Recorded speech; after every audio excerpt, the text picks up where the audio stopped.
Tahukah saudara bahwa program yang akan Anda saksikan itu bisa ada karena dukungan dari setiap donasi pemirsa seperti Anda. Dan itu memampukan kami Pijar TV untuk bisa menyiarkan program-program ini sampai ke seluruh pelosok Indonesia.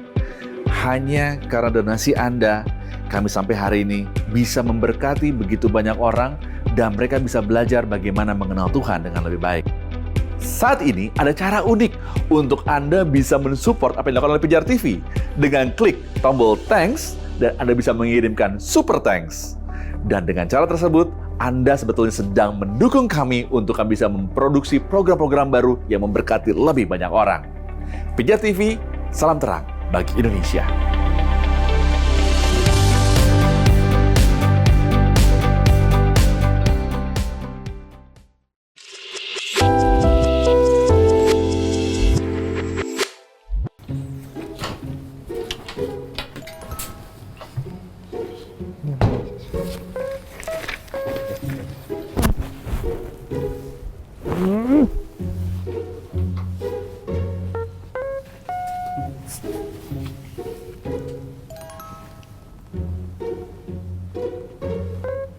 Oh, kamu kenapa? Kamu kenapa? Mau cerita? You okay? Coba kamu bangun dulu. You okay?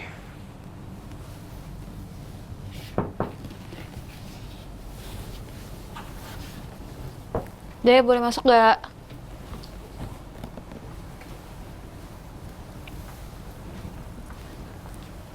Kenapa? Kenapa kamu, Dek? Jadi, coba kamu cerita dulu deh. Mereka dengar kok, kita dengar kok. Kenapa kamu?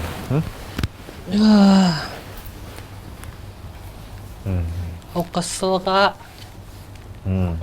Abis diapain emangnya? Jadi aku punya teman. Teman itu dia bilang katanya dia mau bantu aku buat ngurus beasiswa aku di satu tempat kuliah gitu. Terus? Syarat buat masuk ke tempat kuliah itu, aku harus rekam lagu pribadi aku ke tempat kuliah itu. Aku rekam, aku sampai begadang-begadang Kak itu. Aku kirim ke teman aku. Terus pas aku lihat pengumumannya, nama aku nggak ada. Tapi nama teman aku ada, dia pakai karya aku buat masuk ke tempat kuliah itu. Udahlah hancur mimpi aku semuanya, Kak. Aku kesel banget. Jadi karya kamu diambil? Iya. Aku udah luka banget itu, Kak. Ngerti sih gimana rasanya sih. Ya. Aku nggak bakal coba hibur kamu ya, Nick ya. Kenyataannya sakit itu emang nyata sih. Itu emang real sih dan aku harap kamu bisa nggak pengen guruin kamu, cuma kamu harus pikir baik-baik deh. Maksudnya aku tahu ini nyakitin, tapi kamu juga jangan kelamaan. Juga jangan kelamaan untuk sakit kayak gini. Karena sakit memang timbul dari orang-orang nyakitin kita atau ya ngambil keuntungan dari kita, bisa juga karena kita ada bikin salah dan sebagainya. Tapi gimana ya? Tapi memang kenyataannya rasa sakit itu real dan memang ada, dan kalau kamu boleh tahu pun Yesus pun jadi nggak banyak yang ngikutin gara-gara rasa sakitnya nyata. Tapi gini, hanya karena kamu dibohongin gitu bukan berarti ini akhir dari hidup kamu. Kamu belum selesai. Kita hidup kita berpikir bahwa kalau misalnya kamu itu nggak masuk ke kuliah itu, maka kamu akan hidup kamu selesai gitu. Tapi kenyataannya nggak simpel itu. Oke, aku nggak bilang itu nggak sakit ya. Sekali lagi aku nggak bilang itu nggak sakit. Cuma kamu sakit dengan hidup kamu berhenti, sakit karena dibohongin dengan hidup kamu berhenti, itu dua hal yang berbeda. Hanya karena kamu merasa sakit, nggak jadi jaminan hidup kamu berhenti. Kamu masih bisa jalan. Kamu masih bisa jalan hidup kamu. Memang butuh waktu, memang butuh pulih, tapi kamu masih bisa jalan kok, maju kok. It's okay. Ya memang kita jadi perlu untuk lihat-lihat lagi teman-teman kita sih. Cuma hidup kamu belum berhenti sampai sini kok. It's okay. Coba kalau mau boleh tahu, ini tadi Kak Helsa tadi pas lagi di jalan ingetin aku tentang ada satu ayat. Sebentar ya. Ini tadi aku nggak tahu, ini ayat yang aku lumayan suka sih, kayak ini kalau nggak salah Filipi 3:7 ya Han ya. Betul. Tapi apa yang dahulu merupakan keuntungan bagiku, sekarang ku anggap rugi karena Kristus. Malahan segala sesuatu ku anggap rugi karena pengenalan akan Kristus Yesus Tuhanku lebih mulia daripada semuanya. Dan itu cuma sedikit ayatnya, tapi aku belajar bahwa ini kalau kamu tahu Paulus nulis di balik penjara, dan ini kayak bukan tulisan yang sembarangan karena dia bisa mengucap syukur walaupun keadaan nggak enak. So kita hadapin luka batin itu, saya belajar bahwa tahu ya, aku belajar bahwa luka batin itu nomor satu adalah kesempatan. Nyebelin ya, tapi ya bisa jadi kesempatan kalau kita ngeliat dengan benar. Kesempatan untuk apa? Kesempatan dekat sama Tuhan, kesempatan untuk merefleksikan hati kita, kesempatan untuk melakukan banyak hal. Karena kadang saat kita ngalamin luka, kita bisa punya banyak angle lain dalam kehidupan. Kalau kita hidup kita happy terus, kita nggak bakal selalu, kita bakal angle hidup, perspektif hidup kita cuma terbatas, cuma gitu-gitu doang. Dan aku juga belajar bahwa betapa nggak enaknya sendirian. Sendirian ini bukan sesuatu yang enak. Di sini kita nyadar bahwa untung kami ada di sini, dan thank you loh kamu cerita sama kami loh bahwa gara-gara ini kita jadi nggak sendirian. Karena aku nggak tahu ya, aku pernah di masa dimana kalau aku sendirian aku bakal overthinking, apalagi kalau ada masalah-masalah kayak gini. Iya benar. Kecewaan sih maksudnya. Ya. Yang ketiga, aku belajar ada namanya kebangkitan. Sampai detik ini aku tahu kesannya klise ya, tapi aku mempercayai tentang kuasa kebangkitan. Kalau Kristus bisa mati dari bangkit daripada orang mati, nggak ada yang bisa halangin dia untuk bangkit, membangkitkan kamu, berkontribusi untuk kebangkitanmu. Kadang kita perlu ada coba lupakan yang di belakang. Lupakan itu nggak berarti kita benar-benar lupa sama sekali kayak orang amnesia, kan kita harus dipukul dulu kan kalau gitu. Tapi lupa berarti kita memilih untuk nggak ingat. Dan kita terus, dan yang kelima baru ya maju. Maju ada sesuatu yang penting, karena masa lalu sudah ditentukan, tapi masa depan belum. Dan kadang kunci keberhasilan kita tidak tergantung dari apa yang sudah terjadi, tapi apa yang belum terjadi. So, aku tidak ingin menggurui kamu, cuma bagiku ini kesempatan membantu kamu melihat sesuatu yang berbeda. 5 hal ini, apakah ini kamu langsung ngerti? Enggak juga sih, tapi 5 hal ini membantu kamu untuk melihat dari sudut pandang berbeda soal kehidupan. Karena memang cepat atau lambat kamu akan alami hal ini. Kekecewaan tuh hal biasa dalam kehidupan. Aku sama Kak Elsa dari kecewaan orang berkali-kali. Dan semakin kita ngalamin kekecewaan, ya nggak enak, tapi membuat kita melihat hidup sebagaimana hidup itu. Kalau kita nggak pernah kecewa, maka kita ngeliat hidup yang enaknya doang. Ya. Gitulah, Sa. Wow. Nah Kak, kalau misalnya Niko ngalamin kejadian kayak gini karena temennya nih Kak, tapi mungkin ada teman-teman kita yang ngalamin kekecewaan sama orang tuanya atau bahkan saudaranya, atau mungkin itu melibatkan luka fisik yang terjadi, mungkin dia di KDRT sama papa mamanya. Itu apa yang apakah dia harus selesaikan dengan keluarganya gitu Kak? Harus maafin atau bagaimana Kak? Sebenarnya agak klise sih kalau dibilang ya harus maafin, tapi itu memang udah jalan terbaik. Karena gini, ketika kita menyimpan suatu rasa amarah, benci lah, dendam, segala macam, hal tersebut tanpa sadar ngegrogotin diri kita sendiri gitu loh. Oke, kita memang istilahnya kayak bikin sumpah serapah untuk orang tersebut, nanti sakit lah, terluka lah, atau gimana, atau kita mengimajinasikan hal tidak baik yang terjadi kepada mereka. Tapi tanpa kamu sadarin, hal-hal yang kamu pikirkan tersebut itu kan hal negatif semua, dan itu malahan jatuhnya ke badan kita sendiri. Misalkan kamu jadi overthinker lah, terus kamu akhirnya jadi sakit mah lah karena asam lambung kamu naik karena terlalu banyak pikiran yang tidak diperlukan. Jadi lebih baik beban-beban seperti itu dilepaskan, maafkan mereka kalau bisa, tapi bukan berarti melupakan. Dan dari situ kita pelajarin lagi, oke, orang tua saya pernah melakukan ini, berarti nanti ke depannya ketika saya mempunyai keluarga, saya tidak boleh melakukan ini, karena nanti anak saya akan terluka seperti saya dulunya. Seperti itu. Tapi untuk bilang maafin itu kan nggak semudah kita berkata-kata, Kak, maafin. Iya, Kak. Gimana caranya untuk kita bisa benar-benar maafin? Proses ya kayaknya. Iya, proses, butuh Ya. waktu sih. Tergantung sakitnya seberapa berat. Iya. Saya tahu ada orang-orang yang susah ngampunin dan sebenarnya nggak salah juga. Apakah mereka nggak mau ngampunin? Mereka mau ngampunin. Tapi memang beberapa luka Udah terlalu dalam ya. Terlalu dalam dan memang. Tapi saya cuma bisa bilang gini, ini yang saya pelajarin. Perjalanan untuk mengampuni ada perjalanan yang layak untuk diperjuangkan. Iya.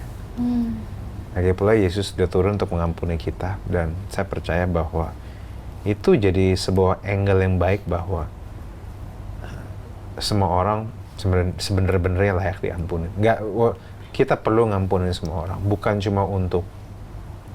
bukan soal tentang mereka, tapi soal bagaimana kita menjaga jiwa kita dan hati kita tetap bersih ya. Saya rasa itu yang terbaik karena kalau dibilang demi orang itu ya kita sulit ya, kita sebel banget sama orang itu kok. Ini untuk diri kita sendiri ke depannya ya. Saya belajar bahwa orang yang bisa lepas dari masa lalu dan maju ke masa depan adalah orang yang bisa mengampuni. Orang yang nggak mengampuni sulit lihat masa depan. Saya udah lihat tuh, aku udah lihat berkali-kali. Semakin sulit kamu ngampuni, semakin kamu semua sulit. Tapi semakin kamu nggak mau ngampuni, semakin kamu sulit lihat masa depan. Tapi Kak, kalau misalnya dengan kita mengampuni, itu akan membuat kita jadi ketemu dia terus, dan terus-terusan dipukulin, di KDRT-in, itu gimana Kak?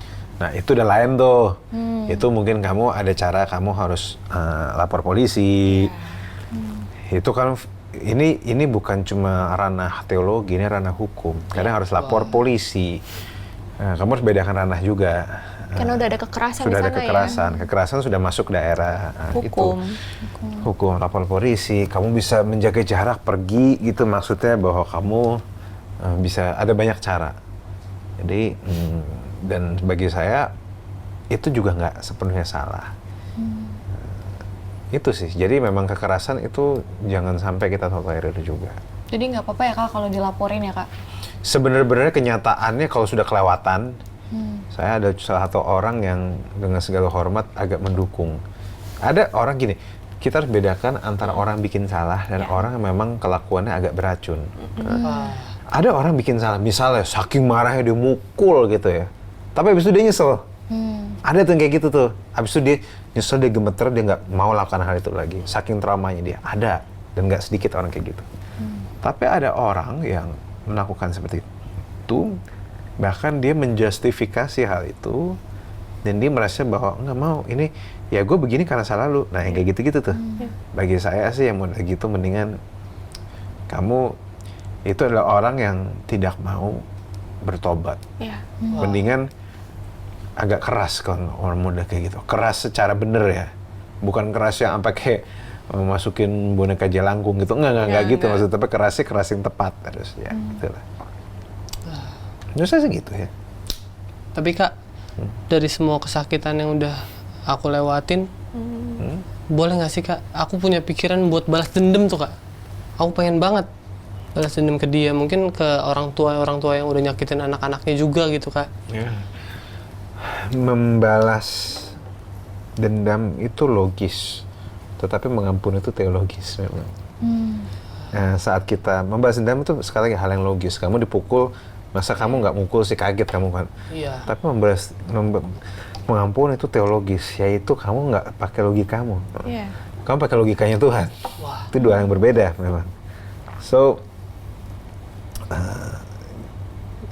kita tinggal lihat mau pakai logika kita atau logika Tuhan.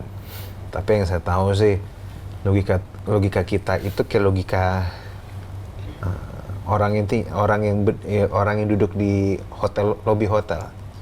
Sementara logikanya Tuhan adalah logika orang penthouse. Idenya kayak gini. Kalau kamu, ini saya suka logika ini. Kalau kamu nggak pakai logika kamu, logika kita tuh kayak logika hotel, lobby hotel. Kalau kamu di lobby hotel, apa yang kamu lihat di jalanan, dan kalau kamu lihat ke jalanan, yang kamu lihat cuma sebagaimana adanya. Macet. berantakan, ada berantem, ada yang ketabrak. Kamu cuma lihat itu doang. Karena di lobi hotel, kamu hanya melihat apa sebagaimana dia adanya. Tapi lain kalau kamu tuh ada di penthouse, Gria Tawang, atau di hotel tapi yang lantai paling tinggi. Saat kamu di lantai paling tinggi, pandanganmu tuh lebih luas. Kalau kamu iseng pergi ke satu hotel lebih tinggi, pandangan apa yang kamu lihat berbeda dengan apa yang kamu lihat di lobi. Lebih luas, bukan cuma kamu lihat kemacetan, tapi kamu ngeliat ujungnya kemacetan di mana. Wow. Atau kamu juga lihat kenapa kemacetan itu terjadi. Iya. Itu teologis. Kalau kamu cuma di bawah, kamu cuma logis doang. Karena logis kamu cuma bisa lihat apa adanya, tapi teologis melihat lebih jauh. So, tinggal kita lihat, pertanyaan kita mau ikut yang pandangan yang cuma lihat lobi doang, atau yang lihat dari atas. Biasa sih gitu sih. Langkah awalnya gimana nih Kak buat mencoba untuk mengampuni si temen aku itu Kak? Untuk mengampuni, pertama sadari bahwa memang kamu sakit. Kamu harus terima bahwa kamu ngerasa sakit, kamu ngerasa marah. Kamu curahkan tuh sama Tuhan, Iya. curahkan tuh sama orang-orang tepat. Memang kalau kamu berbicara, tapi setelah itu kamu coba maju. Dan kamu coba cek makna yang kamu bisa dapetin. Mungkin makna ini bikin kamu harusnya nggak mudah percaya orang. Iya. Mungkin harusnya bikin kamu lebih hati-hati. Misalnya kalau jangan cuma gampang janji-janji palsu. Jangan cuma termakan janji. Karena orang tuh bisa janji apa aja. Dan itu baik untuk kamu juga. Kenapa? Karena kalau kita terlalu mudah kemakan janji, kita akan mudah kecewa. Kan lebih baik di kota-kota kayak gini kita jadi orang lebih kritis dan lebih hati-hati. Hati-hati itu nggak dosa. Yang ketiga, ya kamu harus tetap bikin musik. Dia hanya Bisa mengambil. ngambil. Tapi kalau misalnya kamu yang bikin, dia yang ngambil. Kalau disuruh bikin lagi, belum tentu dia bisa. Teman kamu yang bikin, kamu bisa lanjutkan itu. Kamu bisa bikin lebih baik lagi. Karena memang kamu yang buat. Kamu tahu lanjutannya seperti apa musiknya. Dan kenyataannya, semua kebohongan pasti bisa terungkap. Iya. Itu aja sebenarnya sih. Kita nggak perlu balas dendam. Kita nggak perlu, menurut saya. Nilai otentik nggak bisa dibohongin ya. Yang asli selalu kelihatan. Lagi pula baru kali ini kamu bohongin. Kan kalau misalnya setidaknya kamu tahu bahwa karya kamu bisa bikin masuk. Iya benar. Setidaknya kamu tahu karya kamu bisa bikin masuk. Berarti kamu tahu potensi kamu tahu sendiri potensi ya. kamu, dan tahun depan kamu kalau misalnya ada penerimaan lagi, kamu bisa bikin lagi. Iya. Dan kamu bisa pasti lulus. Setidaknya kamu tahu karya kamu pasti berhasil. Gitu aja sih. Kita perlu lihat ambil makna dan pengharapan dari situ menurut saya. Nah, Kak Elsa, aku mau tanya nih, misalnya Kak, kita kecewa dengan perbuatan salah yang dilakuin oleh teman gereja kita, atau bahkan mungkin pastor kita. Dan kan kita udah sering denger nih, kalau misalnya kita ada masalah, yuk lari ke gereja, bergabunglah komunitas. Tapi ternyata di gereja itu menimbulkan masalah yang baru nih Kak. Itu bagaimana Kak yang harus kita lakukan? Yang pertama kamu harus tahu yang berada di komunitas itu juga masih manusia. Yang pertama itu, meskipun itu klise ya, istilahnya manusia bisa membuat salah. Cuman di balik itu mereka juga pasti punya kehidupan pribadi di mana mereka juga punya problem, atau misalkan mereka belum bayar listrik lah, seperti itu loh. Dan bisa aja mereka tanpa sadar membawa hal tersebut ke tempat kerja mereka, di mana itu gereja dan komunitas yang sedang kamu datangi.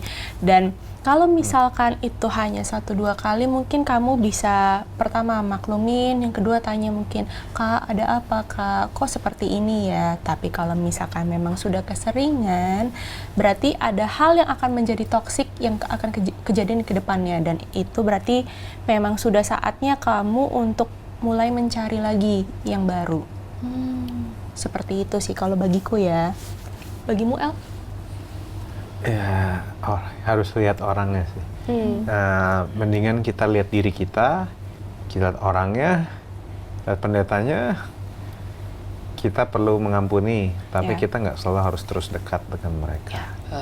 Maksudnya gereja pun tuh macam-macam. Ada yang memang ngomong doang, tapi ada yang memang mereka berusaha membangun nilai-nilai itu, nilai-nilai yang baik. Nilai-nilai yang berpikiran terbuka, nggak mudah menghakimi. Itu ada gereja yang benar-benar membangun hal-hal itu. So, kamu juga harus lihat. Tapi kalau kamu cari orang sempurna, memang nggak ada. Justru di gereja kita belajar mengasihi, kita belajar untuk terima orang nggak sempurna. Nah, jadi ya bagi saya sih itu it's fine kok. Berarti apakah wajar Kak kalau misalnya kita maafin tapi kita keluar dari gereja itu? Kalau memang parah banget, nggak apa-apa keluar. Kayak gereja cuma dia doang kok. Gereja kan banyak, maksudnya macam-macam. Gereja tuh saya ngerti lah alasannya macam-macam. Orang bisa keluar, bisa karena pendetanya kurang tegas gitu, bisa karena pendetanya terlalu banyak main politik, bisa juga karena jemaatnya begitu ya. Tapi memang nggak semua hamba Tuhan gembala punya pengertian untuk membangun komunitas yang sehat, dan caranya mereka nggak semua selalu ngerti. Jargonnya bisa, tapi nggak semua ngerti. Kenyataannya begitu. Kepemimpinannya juga harus dicek lagi. So bagi saya ya kamu tinggal lihat-lihat deh. Gini, nggak ada yang sempurna, tapi cari yang mereka yang berusaha mengasihi. Bagi saya itu yang terbaik. Oke, thank you Kak El. Sama-sama. Nah, sahabat, kita sudah membahas banyak hal hari ini tentang bagaimana menangani luka batin dan mempercayai Tuhan untuk berproses dengan kita dalam segala keburukan yang sedang kita alami. Mari jangan menjadi pahit, karena kepahitan adalah seperti kita minum racun, tapi berhadapan orang lain yang mati. Teman-teman tentu bisa belajar lebih banyak bersama kami semua dengan menghubungi nomor WA yang tertera di layar, dan kami senang sekali untuk berdiskusi lebih dalam dengan saudara. Juga khusus bagi sahabat yang bergabung dalam sebuah komunitas dan mengisi form melalui link dan QR Code tertera di layar, sahabat berkesempatan untuk mendapatkan Alkitab Raihlah Hidup secara gratis, dan juga download aplikasi Reach for Life Indonesia secara gratis di iOS dan Android untuk membantu saudara belajar firman dengan lebih dalam komunitas sahabat. Bahkan Alkitab ini diperlengkapi dengan modul dan bahan pembahasan yang bisa membantu setiap pemimpin dan anggota kelompok menjadi mentor yang lebih baik. Jadi kamu nggak perlu kebingungan lagi kalau anggota komunitasmu lempar pertanyaan yang sulit. Alkitab Raihlah Hidup bisa membantu. Sampai ketemu lagi di episode selanjutnya. Raihlah Hidup, pilihan ada di tanganmu.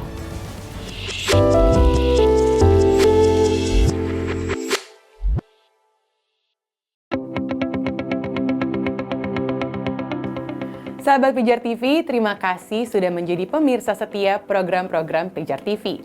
Kami sungguh rindu agar saudara bukan saja diberkati dengan menyaksikan program-program ini, tetapi juga dapat berinteraksi dengan kami untuk berdiskusi dan bahkan didoakan melalui WhatsApp dan telepon yang tertera di layar kaca ini.